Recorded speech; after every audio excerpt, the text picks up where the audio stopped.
Ela não sabia se seu dom vinha do Senhor da Luz ou das Trevas. E agora, descobrindo afinal que para ela tanto fazia, sentiu um alívio quase indescritível, como se tivesse se livrado de um peso enorme que carregava havia muito tempo nos ombros. Com esses pensamentos de Carrie White, uma das mais marcantes personagens da literatura de terror de todos os tempos, eu declaro aberto o Halloween 2024 do Literarizando. Oi, eu sou Bianca Campelo, professora de literatura, e esse é o Literarizando, o canal com os vídeos de literatura mais aprofundados do YouTube Brasil. E sejam todos muito bem-vindos ao nosso vídeo sobre Carrie a Estranha, uma das histórias de terror mais influentes da cultura pop.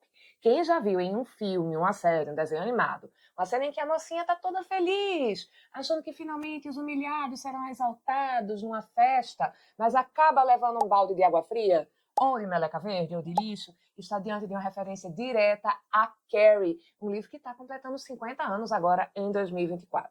Quando eu estava preparando esse vídeo, eu consultei vocês na aba da comunidade do canal. Quem não está ligado na aba da comunidade, fique ligado. E eu perguntei como é que vocês preferiam receber esse conteúdo, se em um vídeo longo ou 2 vídeos mais curtos, e vocês escolheram o formato de um vídeo longo. Então, olha só como é que vai ser a organização. Primeiro, vou fazer a minha resenha sem spoilers.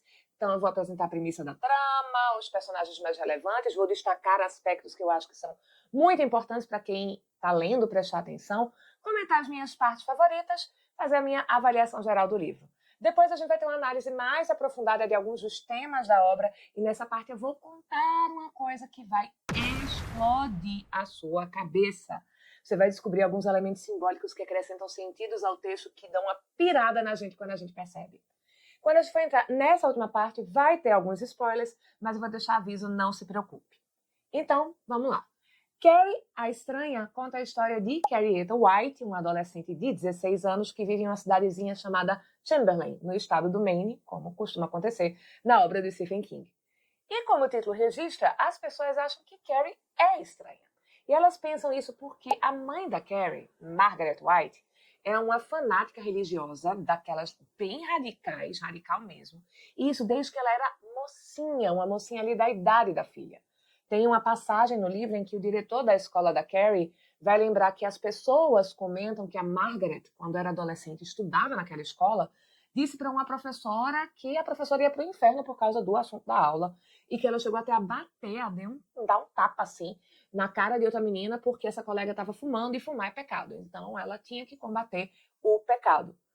Por causa desse fanatismo religioso, Carrie foi mantida basicamente em isolamento social na primeira infância dela, porque a Margaret não convive nem com a própria família. Na cabeça dela, todo mundo vive em pecado, todo mundo, inclusive pessoas que são pessoas religiosas. Gente, é um fanatismo muito grande misturado com paranoia de pecado, uma arrogância, um narcisismo, porque a mãe da Carrie, ela não vai à igreja. A devoção que ela segue, que ela faz a Carrie seguir, ela é toda em casa. Assim, tem um momento em que, com todas as letras, ela diz que todo mundo é herege, os metodistas são hereges, os batistas são hereges, todo mundo, e que todas essas pessoas vão para o inferno. Todo o discurso dela está super preocupado com o juízo final, com o apocalipse, com o inferno. E essas são algumas coisas que eu vou pontuar mais na análise aprofundada, mas que parece ser uma reflexão do King sobre o contexto de questões religiosas dos Estados Unidos lá na época. Então, antes de ir à escola, Carrie não teve socialização, ela não convivia com ninguém fora de casa. E aí, imagina a cena. Primeiro dia de aula, Carrie chega lá na escola com umas roupas bem antiquadas até mesmo para crianças de família bastante religiosa. Todo mundo estranha. Aí a menina tem uma Bíblia embaixo do braço, provavelmente um comportamento muito retraído, porque ela não está habituada a falar com pessoas. E quando ela fala, provavelmente ela repete umas conversas esquisitas que ela escuta em casa, só fala em religião e em pecado. Chega a primeira refeição na escola, a menina ajoelha no meio do refeitório para rezar em voz alta, com essas orações super fervorosas e peculiares que a mãe dela ensina. Gente, desde o primeiro momento em que ela pisou na escola, Carrie se tornou a estranha de lá. E esse é um dos sentidos do título, mas não é o único, porque o outro motivo para Carrie ser estranha, e esse as pessoas da escola não fazem ideia, a própria Carrie no início do livro não tem consciência disso, ela só desenvolve essa consciência um pouco depois, algumas páginas depois. Acontece é que Carrie é uma poderosa paranormal que tem poderes de telecinésia, que é aquele poder de movimentar as coisas com a mente, tipo Jedi usando a força, tipo a Jean Grey lá nos X-Men. E não, gente, isso não é um spoiler, porque literalmente a gente vai saber isso no primeiro parágrafo, quer dizer assim, a relação do primeiro com o segundo parágrafo, isso vai ser reforçado assim com todas as letras no quarto parágrafo do livro. A primeira coisa que a gente lê quando a gente abre Carrie a Estranha é um parágrafo de uma notícia de jornal, é um parágrafo assim, ó, notícia do jornal de Chamberlain de 1966. E aí vem essa notícia, que é curtinha, falando que teve uma chuva de pedras que atingiu uma rua na cidade, e principalmente a casa dessa mulher chamada Margaret, em que vive ela e sua filha Carieta, de 3 anos. E aí o livro corta para o terceiro parágrafo, que são os pensamentos de um grupo de meninas sobre uma colega de classe chamada Carrie, que se deu mal de novo na escola. É um parágrafo que mostra como todas elas acham que a Carrie é ridícula, que ela é esquisita, como elas têm prazer em desenhar aquela moça. E o quarto parágrafo, o narrador, em terceira pessoa, diz pra gente que tem uma coisa que as colegas da Carrie não sabem, que é o fato dela ter poderes de telecinésia. Depois disso, o texto corta para uma pichação numa banca da escola que diz Carrie White come cocô, ou, dependendo da tradução que você pegar, Carrie White come merda. E aí volta para as meninas. Sendo que agora a gente tem essa narração de fora, observando a turma nas suas ações, não nos seus pensamentos, e elas são todas na educação física, na verdade saíram da educação física, estão no banheiro / vestiário feminino, e só nesse momento a gente vai ver a Carrie pela primeira vez. É aqui que a gente tem a primeira descrição dela. Eu juro, gente, isso tudo acontece em 6 parágrafos. É um início extremamente ágil e com muita informação. E esse processo inicial me faz perceber 3 coisas que o King está construindo nesse livro e que eu amo. A primeira coisa é que ele está, desde o início, manipulando o leitor para criar suspense. O suspense é a tensão que uma narrativa cria quando ela antecipa para a gente que está lendo uma informação sobre uma ameaça que os personagens desconhecem. Essa é uma definição do Alfred Hitchcock, o mestre do suspense. Hitchcock dizia que se você mostra para o público 2 pessoas conversando em um restaurante e de repente tudo explode, o efeito que isso causa no público é surpresa, é choque.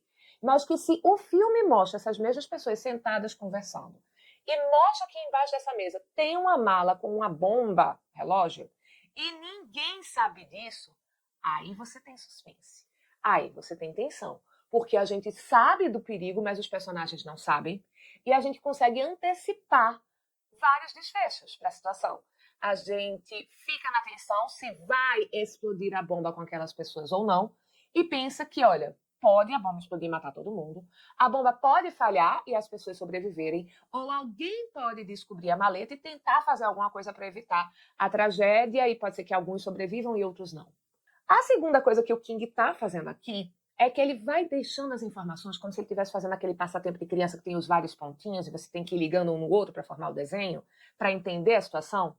Quando ele solta a notícia de uma chuva de pedra atingindo uma casa de uma menininha chamada Carrieta, e depois a gente vê uma tal de Carrie na escola, e depois a gente tem a informação de que a Carrie tem poderes telecinéticos que as colegas não sabem, a gente liga isso com o primeiro parágrafo, e não somente a gente entende que essa moça é aquela menininha que mora com a mãe na cidade de Chamberlain, mas que quando ela tinha 3 anos, foi quem provocou aquele fenômeno absurdo e perigoso de uma chuva de pedras. Chuva de pedra machuca pessoas, chuva de pedra destrói casas. A gente não sabe por que isso aconteceu.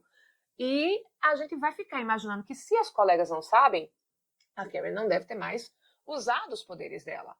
Mas se ela tem esses poderes, e se por algum motivo ela redescobrir, sem consciência, sem controle, e acontecer algo parecido com o que aconteceu quando ela tinha 3 anos, não vai ser muito legal para quem estiver perto da Carrie. E com isso a gente tem o suspense que eu tinha falado, mas ele também está trabalhando o texto de um jeito que mantém a gente engajado, porque ele vai deixando os pontinhos para a gente ligar, e quando a gente faz a conexão, quando a gente entende a imagem, a gente se sente ali descobrindo coisas, quando a gente tem aquela sensação de ser inteligente, de estar entendendo onde o livro está levando a gente. É um joguinho de recompensa muito comum em textos literários. O King não inventou isso, mas ele sabe usar isso nesse livro como ninguém.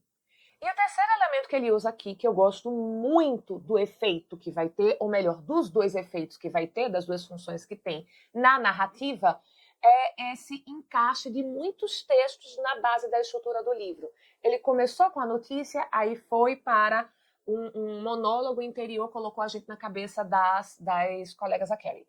Aí ele cita a pichação da escola e volta para a narração. O livro inteiro é feito assim, de trechos de livros, de notícias, de reportagens, depoimentos a autoridades públicas. Isso vai se intercalando a narração propriamente dita, e mais do que uma questão de estilo, isso vai contribuir para a gente ter certos impactos na leitura, e eu vou deixar isso para comentar no final da segunda parte, no final ali da análise aprofundada. Voltando para a nossa história, então, Carrie é essa mocinha que vive num ambiente escolar bastante opressivo, em um ambiente familiar muito rígido, e, gente, nem a narrativa vai ser acolhedora com a Carrie. Preste atenção à primeira descrição de Carrie. Você vai ver que não tem nenhuma fala sobre nenhuma característica positiva da menina. Não tem nenhuma característica física dela que seja positiva. Não tem nenhuma característica psicológica que seja positiva sobre a Carrie. Pelo contrário, o livro vai destacar que ela não tem nada de atrativo, que ela chega a ser um pouco repugnante. O corpo dela é quadrado, não tem curvas, é cheio de espinha. O cabelo dela é sem cor.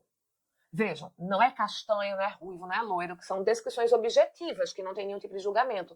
É um cabelo sem cor. Tem uma conotação negativa nisso. De certa forma, é como se o livro, nesse momento, estivesse ainda ecoando os pensamentos das colegas da Carrie. Ele vem logo na sequência disso, né? É como se ele entrasse numa mente coletiva e visse Carrie por esse olhar. E isso, de novo, é o King manipulando as emoções da gente. Ele já conseguiu criar suspense e agora ele está criando empatia. A maneira mais eficiente de fazer um público ter empatia por um personagem é fazer com que esse personagem, na sua primeira aparição, seja humilhado ou sofra uma injustiça.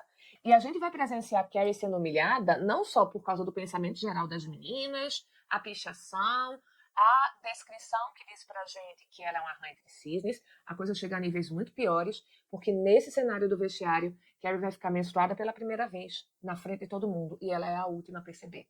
Ela tá lá tomando banho, distraída, absorta nos pensamentos, desliga o chuveiro e sai do box, e não percebe o sangue escorrendo pelas pernas. Quando ela sai, todo mundo nota o sangue, menos ela.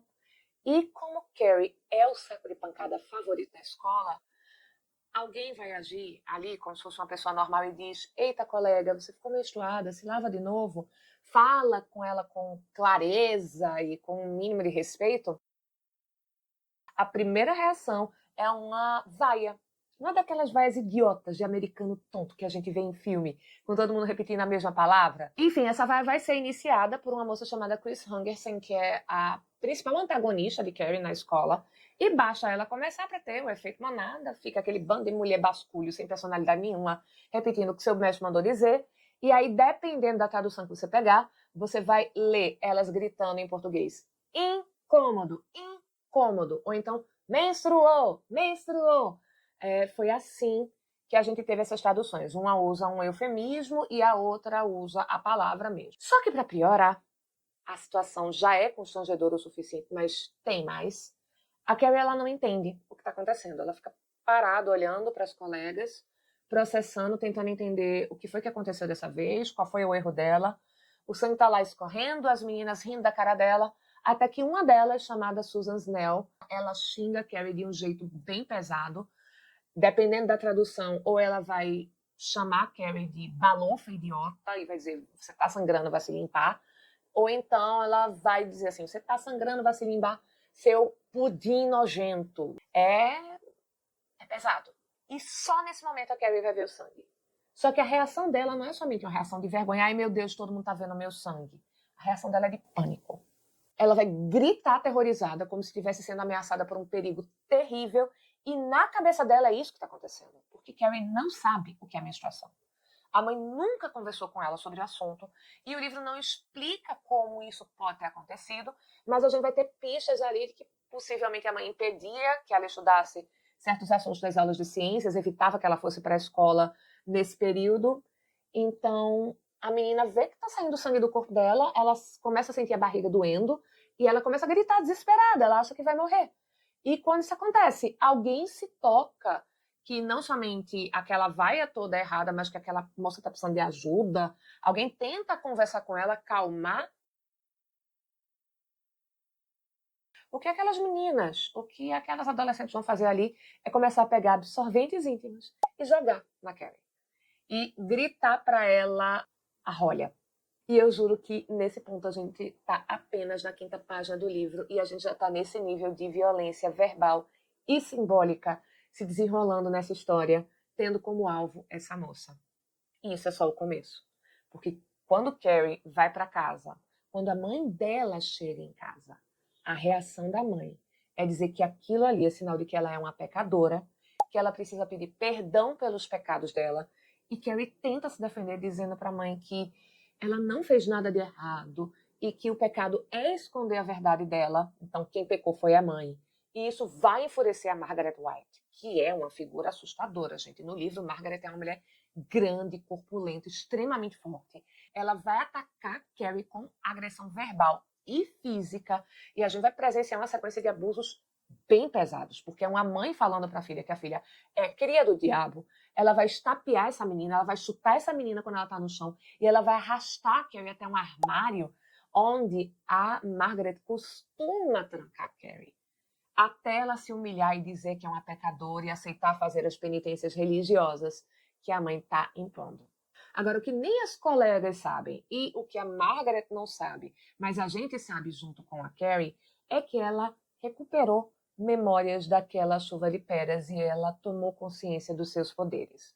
E, gente, Carrie, isso principalmente, nem a mãe, nem a escola, só a gente vai saber. Carrie não é ingênua, ela não é tola. E muito menos ela é uma figura angelical que perdoa e dá sempre a outra face. Carrie é uma personagem complexa. E se ela está sofrendo toda essa violência psicológica, até física, isso vai gerar nela também muita raiva. Ela guarda rancor. Ela tem desejos de vingança. E isso torna Carrie uma personagem muito interessante, tá? A gente observa também que outras personagens de destaque no livro têm muitas camadas. Essa complexidade dos personagens principais do livro é um dos pontos positivos dessa obra e uma marca registrada do próprio Stephen King. Ele é um escritor que consegue produzir personagens muito humanos, cheios de pequenos defeitos e contradições, muito verossímeis, e isso já está aqui nesse texto que foi o segundo romance que ele escreveu, o primeiro que ele conseguiu publicar. Os personagens são tão humanos que mesmo personagens que estão num terceiro grau de conexão com a Carrie, que são os namorados das duas meninas que se destacam na história do bullying, o Tommy, que é o namorado da Sue, e o Billy, o namorado da Chris, eles vão ter camadas, tá? E são esses dois casais, por sinal, que vão agir ali ao redor da Carrie com certas decisões, a partir de certas decisões que geram um contexto todo provocador do clímax da história. A Sue se arrepende do que ela fez e ela vai agir movida por essa culpa e essa vergonha, e o Tommy vai junto com ela porque ele se identifica um pouco assim com essa situação que ela está passando, a Sue. Cris, ao contrário, gente, não só ela tem zero arrependimentos, como ela quer mais.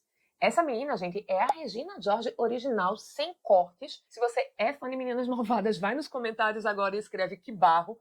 E depois chega aqui, porque Chris Hergensen, ela é uma mean girl raiz. Ela não fica só na fofoquinha e na manipulação, não. Ela é cruel, de uma crueldade perigosa. Ela é aquela mean girl que namora um bad boy de verdade, o cara com ficha criminal. Ela é a típica menina riquinha, mimada, que não aceita nenhum tipo de punição escolar também, tá? E ela vai entrar no modo Kiko, vou contar tudo pro meu pai, quando recebe a punição da escola. E sim, o papai advogado vai até a escola tentar fazer uso desse status que ele tem e da palavrinha processo para intimidar o diretor, gerando o diálogo favorito para mim neste livro. De todo o livro, é a minha parte favorita. Leiam com atenção esse pedaço, voltem para ele quando terminarem, porque eu saio dali com a alma lavada. Como vocês podem ver, eu curto muito o livro, Eu não acho que ele hoje funciona como o autor pretendia, ele acaba se relacionando mais com uma discussão que não era o foco do King quando ele pensou o livro, mas ele consegue se manter muito atual, profundamente atual, aliás. Agora, antes de eu te explicar como eu acho que acontece esse desvio da intenção original do autor, deixa eu te perguntar uma coisa. Você já deixou seu like nesse vídeo? Ah, gente, se você chegou até aqui no vídeo, você gostou, então ajuda o canal a crescer, vai. Aperta no like, aperta no botão hypar, compartilha com aquela pessoa que você conhece, que gosta do Stephen King, que gosta de Carrie, que gosta de livros de suspense e de terror, e se inscreve no canal, caso você não tenha se inscrito ainda. Então vamos lá. Por que eu acho que Carrie a Estranha não chega mais tanto ao ponto que o King queria quando ele escreveu o livro? Porque, segundo o próprio escritor, o próprio autor, ele estava discutindo nessa obra a repercussão sobre o que seria o perigo das conquistas do feminismo de segunda onda, que foi a fase do movimento feminista que se destacou ali no fim dos anos 60 e início dos anos 70, com discussões sobre os mecanismos culturais e simbólicos de opressão social à mulher, que vai discutir a liberdade sexual, os direitos reprodutivos femininos. E o King, quando ele traz esse tema ali em meados dos anos 70, ele escreveu o livro em 73 e a obra foi publicada no início de 74, ele está recuperando uma questão de imaginário sobre poder feminino que ecoa muito a figura da bruxa e que está também profundamente ligada à questão da sexualidade, por uma conexão aí com a questão do sangue menstrual. Essa marca do sangue menstrual é o indício mais claro de amadurecimento e do poder feminino de gerar e nutrir uma vida. Sendo que na década de 70, a menstruação, gente, ainda era um tabu muito grande. Perturbava os homens falar sobre menstruação. A gente vê isso no momento em que o diretor da Carrie está conversando com a professora que estava ali envolvida, né, na situação do vestiário, a professora de educação física, e muitas restrições eram impostas às mulheres em sociedade porque elas estavam menstruadas. No Ocidente, a principal fonte para essas restrições era texto bíblico. No Levítico está escrito que a mulher menstruada é impura ou, dependendo da tradução, você vai ler imunda. E não só ela, a cama em que ela deita, o lugar em que ela senta, a pessoa que tocar essa mulher em estado de impureza vai ficar também impura ou imunda. E esse discurso, gente, gerou toda uma série de restrições à circulação feminina que foram mantidas por séculos. A mulher menstruada não podia ir à escola, não podia trabalhar fora de casa, ela tem que ficar isolada sem ninguém encostar nela para ninguém se tornar impuro. E ainda hoje tem lugares que agem assim. No fim de 2018, início de 2019, o filme Absorvendo o Tabu documentou as restrições sociais por causa da pobreza menstrual e por causa de tabus religiosos. E não só a religião promovia restrição à existência feminina, mas a ciência também. E esse discurso científico de repressão ao poder feminino, ele está também no livro. Não é apenas o discurso religioso que vem por meio da mãe da Carrie, mas a gente tem discurso científico. E aqui fica o meu alerta de spoiler, tá? Lembra que o King costura a narrativa com trechos de várias fontes? Um deles é um livro fictício de um cientista da Universidade de Tulane que estuda a telecinésia, o que era um reflexo do contexto da época, porque a parapsicologia era um tópico que estava em evidência nos Estados Unidos nos anos 70. Tinha programa de TV dando palco para gente mostrar seus supostos dons paranormais.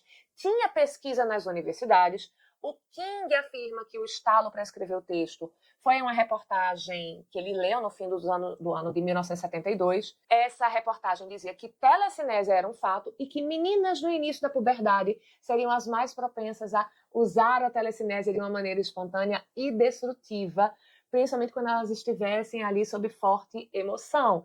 A ideia clássica de que mulher nervosa é descontrolada e que pode provocar uma perturbação ao mundo ao seu redor.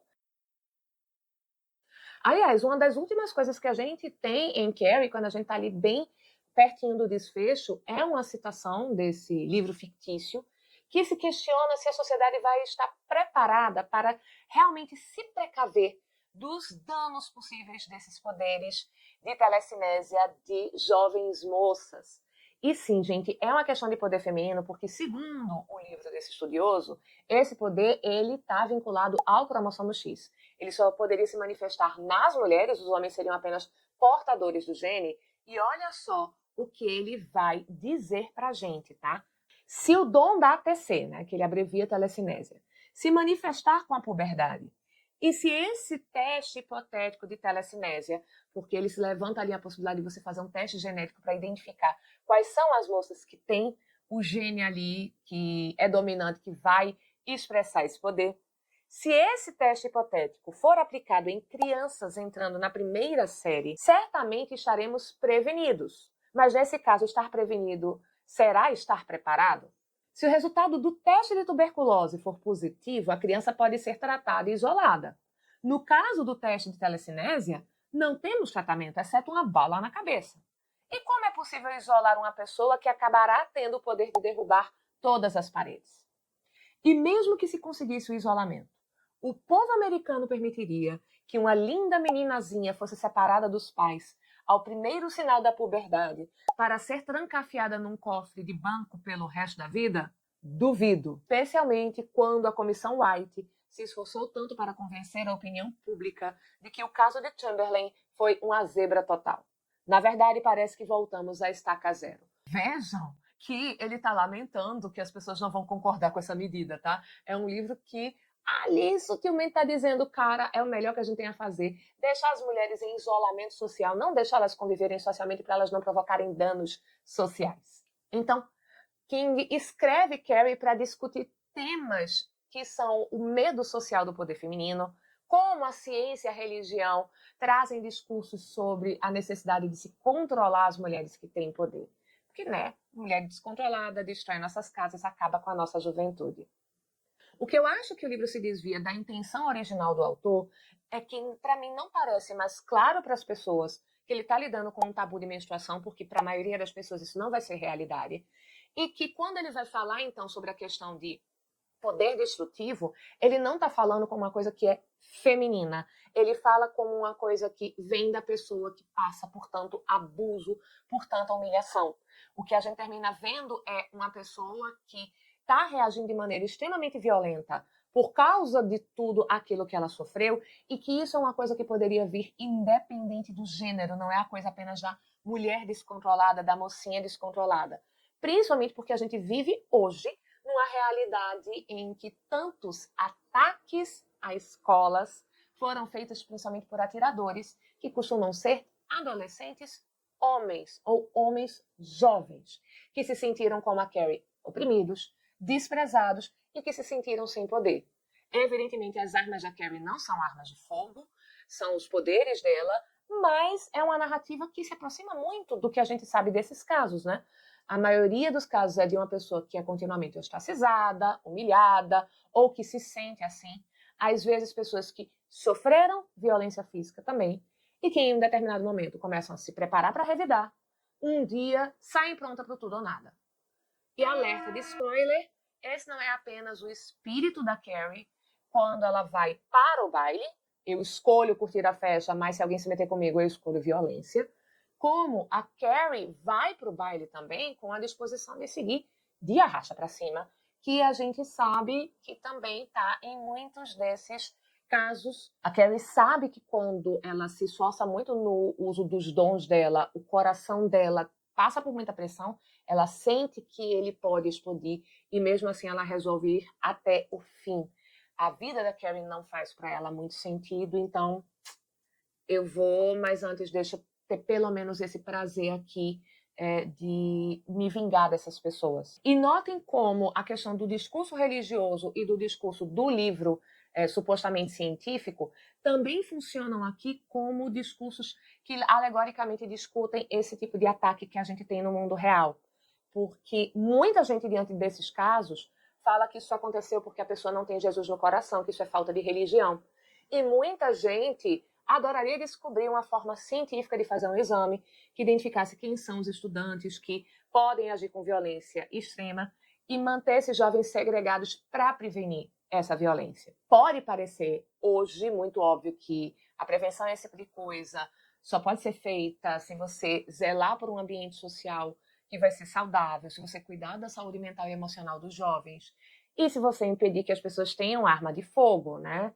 É óbvio para a gente em 2024, mas se hoje os Estados Unidos não estão prontos para essa conversa, principalmente a conversa de parar de vender arma como quem vende jujuba, imagina há meio século quando o livro foi lançado. Então, a gente tem também esses temas indissociáveis que são do fanatismo religioso e a relação dele com saúde mental. A questão dos poderes parapsicológicos, paranormais da Carrie, estão ali enraizados na questão de contexto de época, e a questão do fanatismo religioso também tem as suas raízes nesse período dos anos 70. Que eu saiba, Stephen King nunca declarou ter se inspirado nisso, mas o fato é que havia no início dos anos 70 pelo menos 3 seitas apocalípticas bem famosas rolando nos Estados Unidos. E uma delas me chama bastante atenção quando eu fui ali pesquisar, porque é um tal de ramo davidiano, que era uma dissidência da Igreja Adventista, que surgiu ali nos anos 30 e se separou do seu ramo original por uma postura mais radical, principalmente anunciando o apocalipse a partir de 1959. Essa seita tinha muitas restrições de comportamento, como, por exemplo, não dançar, usar roupas muito severas, e parece ser dessas 3 seitas o grupo mais próximo da visão da Margaret, com o detalhe que a cronologia, interessantemente, coincide com a idade da Margaret, porque eles se radicalizaram ali com a história do Apocalipse em 1959, que é mais ou menos quando a Margaret começa a frequentar uma seita de oração, na qual ela vai conhecer o pai da Carrie. Eu não estou dizendo com isso que o Stephen King se inspirou nesse grupo, mas eu acredito que as notícias que circulavam na época sobre seitas podem ter dado para ele ideias para construir a personagem. Inclusive, a seita que estava com maior repercussão de mídia dessa época era uma que tinha discursos opostos ao da Margaret White, que era a seita do Jim Jones. Mas, apesar delas terem essas visões opostas, a maneira de se portar da Margaret se aproxima desse líder de seita típico que o Jim Jones foi. Ela dizia que ela era a única que conhecia a verdade, que quem não faz o que ela diz vai para o inferno. Ela manipula o discurso apocalíptico para cometer abusos psicológicos e físicos. Com um detalhe que em 73, que é quando King escreve o livro, a gente vai ter acusações de que o Jim Jones cometia abusos físicos, psicológicos e sexuais em capa de revista, e ali como primeira folha de jornal. Então, para mim, o King mistura essas referências para criar a Margaret e instituir entre ela e Carrie uma dinâmica que não é de mãe e filha, né? É uma dinâmica de seita. A Margaret não olha para Carrie como se ela fosse uma filha, mas uma seguidora de Cristo. E a Carrie, gente, lá no início do livro, coitada, ela tá numa lavagem cerebral que evidentemente foi reforçada pela violência social. Se a mãe continuamente está dizendo que o mundo todo é pecador, que só ela sabe o caminho da pureza, e quando a Carrie sai de casa, ela é tratada com hostilidade, ela realmente vai pensar que todo mundo é mau, todo mundo é pecador, que a única possibilidade de ela encontrar algo puro e bom vai ser dentro de casa. E aí, olha só o que ela pensa quando ela chega em casa, que ela vai se organizar ali, né? Se limpar e tudo mais, se trocando cuidadosamente, sabendo o quanto era má, o quanto elas eram más, o quanto odiava a elas e a si mesma. Só mamãe era boa. Mamãe lutara com o diabo e o vencera. Carrie vira isso acontecer num sonho. Mamãe enxotara o porta fora com uma vassoura e o diabo fugira pela Carlin Street no escuro, os pés fendidos, tirando faíscas do cimento. Sua mãe arrancara coisa de dentro dela, a Margaret tirou de dentro de si mesma e era pura. Carrie a odiava. Então vejam que aqui Carrie também termina odiando a mãe um pouco, né? Mas só mamãe é boa. Apenas a minha mãe no mundo todo é boa. E aí a gente vê que Carrie tá lutando com saúde mental, tá? Mas a saúde mental, ela também vai aparecer como um tema mais incidental, na absoluta incompetência que a escola vai ter para lidar com estudantes em crise emocional. Um dos momentos que mais me irrita nesse livro é a maneira como a professora de educação física, a senhorita Desjardins, lida com a Carrie no momento em que ela vai intervir ali depois da situação do bullying, né? Na verdade, fazendo o bullying cessar e como ela vai lidar com a Carrie logo depois disso. E sim, eu acho que a Margaret, gente, eu falei no início do vídeo que eu achava ela um personagem complexo, porque eu acho que com a Margaret não é apenas uma questão de fanatismo religioso. Para mim, a mãe da Carrie ela também tem uma questão de saúde mental. Num trecho do livro A Sombra Explodiu, que é o livro do pesquisador de telecinésia, tem um depoimento do padrasto da Carrie, né? O homem com quem a mãe da Margaret se casou depois que ela ficou viúva. E esse cara, nesse depoimento, ele vai dizer que em uma determinada circunstância, ele e a avó da Carrie visitaram a Margaret depois que ela se casou, que foi a única vez, inclusive, que eles a visitaram. Ela estava hospitalizada e muito perturbada, falando que eles tinham um sinal invisível na testa, um sinal invisível, mas que ela podia ver, e que esse era o sinal que eles iam para o inferno. E que ela ficava falando sobre um anjo que andava nos estacionamentos dos estabelecimentos de beira de estrada, com a espada na mão, abatendo os maus. Isso, gente, não é coisa de uma pessoa que está num juízo perfeito, por maior que seja o radicalismo religioso. E tem mais, porque na sequência, logo depois desse depoimento, tem um trecho de uma carta da Margaret dizendo que o casamento dela é livre da maldição da cópula e que, aspas, está lá escrito desse jeito, se houver fruto, que seja divino. Bom, eu posso estar errada, mas me digam aí a opinião de vocês. Para mim, a Margaret tem paranoia delirante misturada com narcisismo.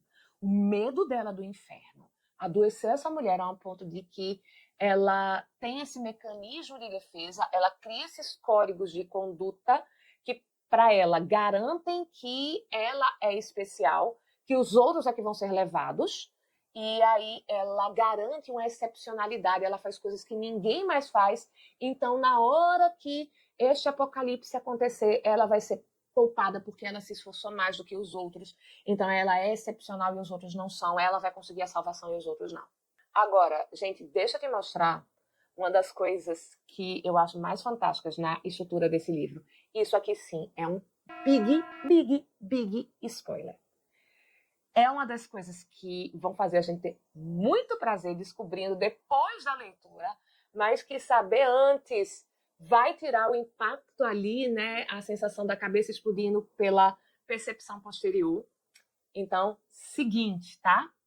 Na mudança da página 31 para a página 32, a Carrie vai pensar o seguinte, vê só. E a mamãe não disse que um dia haveria o juízo final e um anjo com uma espada? Se ao menos isso fosse hoje, e Jesus viesse não como um cordeiro e um cajado, mas sim com uma pedra em cada mão para esmagar quem ri e escarnece, para erradicar o mal e destruí-lo, gritando, um Jesus terrível de sangue e integridade. Um Jesus de sangue e integridade. E se ao menos ela pudesse ser sua espada e seu braço.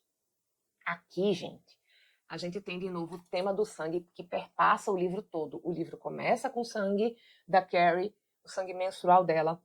Ele termina a trama termina num sangue menstrual. A primeira parte começa com o sangue menstrual da Carrie, e ela vai terminar essa primeira parte com um sangue de porco. A segunda parte do livro começa com a Carrie se vestindo de vermelho, que a gente sabe. Tem aí a cor do sangue, certo? E aqui, nesse momento, a Carrie pensa num Jesus que é de sangue e integridade, ao qual ela gostaria de servir como um instrumento de purificação e de vingança.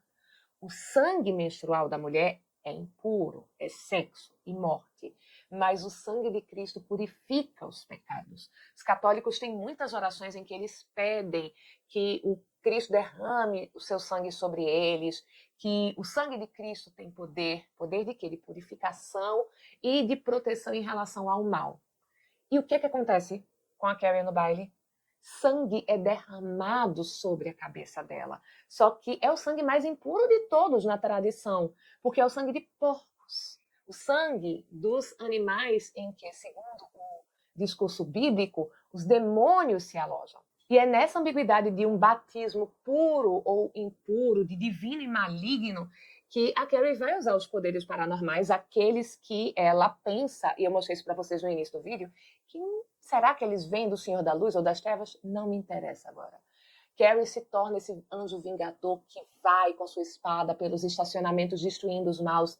A Margaret criou esse apocalipse, esse anjo do apocalipse. E olha só que coisa linda em termos de que livro bem escrito. Olha só que coisa linda. a personagem que derrama o sangue sobre Carrie, a personagem que faz esse batismo de sangue em Carrie é Christine. Ela tem Cristo na raiz do nome. Eu disse que a gente teria uma revelação de explodir cabeça nesse vídeo. E agora eu vou poder finalmente comentar a função e o efeito dessa costura dos textos que vão compor a estrutura de Carrie. A primeira função, gente, que é também o primeiro efeito, é criar esse senso de realismo. Isso é feito na literatura de horror com essa apresentação de supostos documentos desde que Mary Shelley publicou Frankenstein em 1818. A Mary Shelley recorreu a cartas. Bram Stoker, 80 anos depois, usou isso no Drácula, só que lá ele já está pegando fontes diferentes, como diário de viagem, artigo de jornal, carta. Então, King ele segue uma tradição para atingir esse efeito de olha, isso aqui está acontecendo no nosso mundo. Mas, para mim, ele também tem um outro efeito, que é o seguinte.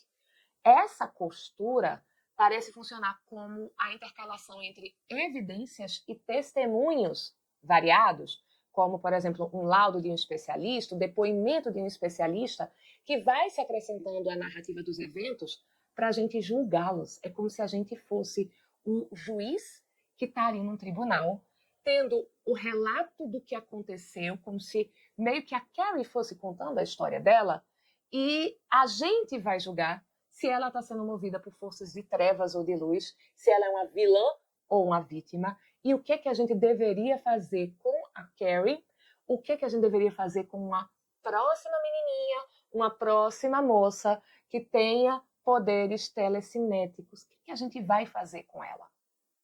E é isso, pessoal. Esse foi o nosso vídeo sobre Carrie a Estranha. Se você curtiu, não deixe de comentar para dar um apoio, porque deu bastante trabalho para fazer esse roteiro. E se você puder, considere colaborar com o canal. Valeu demais, um Pix para esse endereço que está na tela e que aparece na descrição dos nossos vídeos, ou usando os nossos links da Amazon para fazer as suas compras. E se você gosta de Stephen King, continua aqui no canal, olha só os vídeos que a gente tem por aqui. Um beijo e até a próxima.